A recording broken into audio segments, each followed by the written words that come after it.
আসসালামু আলাইকুম। অনেকদিন থেকে কোথাও ঘুরতে যাওয়া হয় না, তাই আজকে প্ল্যান করলাম আজকে ঘুরতে যাব সাইকেলে করে অনেক দূর। প্রথমে আমার নিয়ত ছিল আমি যাব ফুলবাড়ি ব্রিজ, পরে পরিবর্তন হয় সেটি হয়েছে তিস্তা ব্রিজ। আর এই তিস্তা ব্রিজ যাওয়ার পথে আমাদের পড়বে আমাদের লালমনিরহাটের একমাত্র বিমানবন্দর। এই বিমানবন্দরটি ইদানিং চালু হয়েছে। 100 বছর আগের এই বিমানবন্দরের গুরুত্ব ছিল অপরিসীম। এই যে তিস্তা ব্রিজ যাওয়ার পথে আমি অনেক জায়গায় থামছি এবং অনেক ভিডিও ক্যাপচার করছি আপনাদেরকে উপহার দেওয়ার জন্য। আপনাদেরকে বলে রাখি, আমাদের এখান থেকে আমাদের তিস্তা ব্রিজের দূরত্ব হচ্ছে 50 কিলোমিটারের মতো। আর আপনাদের একটা প্রশ্ন থাকতে পারে, আপনি সাইকেলে না গিয়ে অটোতে যেতে পারতেন। এর উত্তর হচ্ছে, সাইকেলে গেলে হচ্ছে কি আপনার আমি যে কোনো জায়গায় দাঁড়িয়ে টপাস করে আর কি ভিডিও করতে পারবো, কিন্তু অটোতে গেলে সেটা হইবে না। প্রত্যেকটা ট্যুরে আমি বেছে নেই আমার একমাত্র সঙ্গী আমার সাইকেল। এছাড়া হয়তো আপনারা জানেন না, আমার সাইকেল ছাড়া দীর্ঘ এক্সপিরিয়েন্স আছে।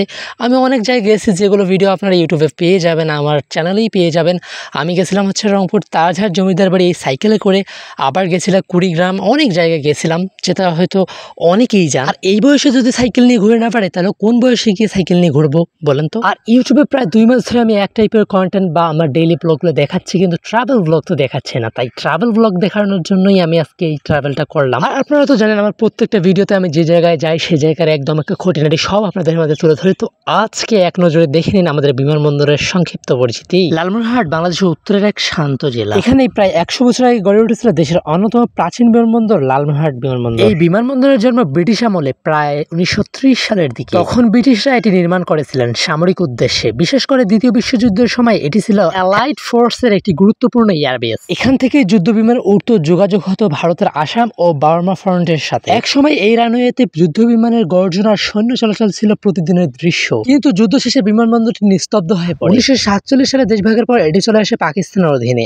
আর 1971 সালে স্বাধীনতার পর বাংলাদেশের হাতে চলে আসে। তবে তখন নিয়মিত বাণিজ্যিক ফ্লাইট চালু হয়নি। কিছু সময়ের জন্য 1950-এর দশকে অভ্যন্তরীণ ফ্লাইটের চেষ্টা হয়েছিল, কিন্তু তা স্থায়ী হয়নি। আজ এই বিমানবন্দরটির আয়তন প্রায় 1161 একর জমি, যেখানে একসময় যুদ্ধ বিমান উঠত। এখন সেই বিশাল প্রান্তরে রয়েছে নিস্তব্ধতা এবং ইতিহাসের স্মৃতি। একটা কথা মনে রাখা খুবই জরুরি, মূল রানওয়ে এলাকায় কোনো ভিডিও বা ছবি তোলা সম্পূর্ণভাবে নিষিদ্ধ। আমি এই ভিডিওতে শুধু বাহিরের অংশের দৃশ্য ব্যবহার করেছি, কারণ নিরাপত্তা এবং আইন সবার আগে। যদি কেউ মূল রানওয়ে এলাকায় ভিডিও করতে চান, তাহলে অবশ্যই বাংলাদেশের বেসামরিক বিমান চলাচল কর্তৃপক্ষ CAAB বা বিমান বাহিনীর অনুমতি নিতে হবে। লালমনিরহাট বিমানবন্দর শুধু একটি ইট পাথরের অবকাঠামো নয়, এটা বাংলাদেশের ইতিহাসের এক সাক্ষী, যেখানে অতীতের যুদ্ধের স্মৃতি এবং বর্তমানের শিক্ষা আর ভবিষ্যতের সম্ভাবনা একসাথে মিলেমিশে আছে। আপনারা তো আমাদের লালমনিরহাট বিমানবন্দরের ইতিহাস জানেন, এবার জেনে নিন আমাদের কাউনিয়া ব্রিজের ইতিহাস। লালমনিরহাট বিমানবন্দরের ঐতিহাসিক অধ্যায় পেরিয়ে আমরা এখন আসছি উত্তরের আরেক অনন্য স্থানে, কাউনিয়া তিস্তা। বাংলাদেশের উত্তরাঞ্চলের প্রাণধারা তিস্তা নদী। এই নদীর উপর দাঁড়িয়ে আছে ইতিহাস ও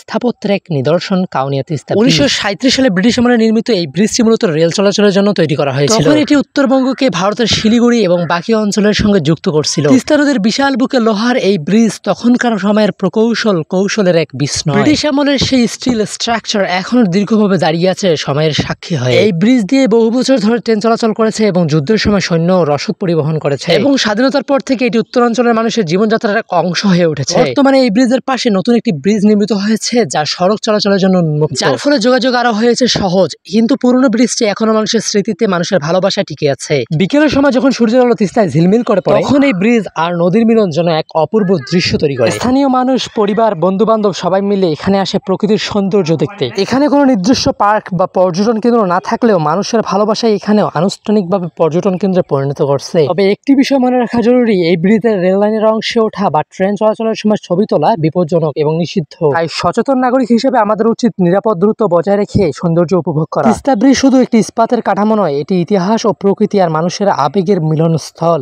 উত্তরের মানুষকে গর্বের সঙ্গে মনে করিয়ে দেয় আমাদের মাটির ঐতিহ্য কখনো হারিয়ে যায় না। আজকের মতো এই পর্যন্তই। আসসালামু আলাইকুম।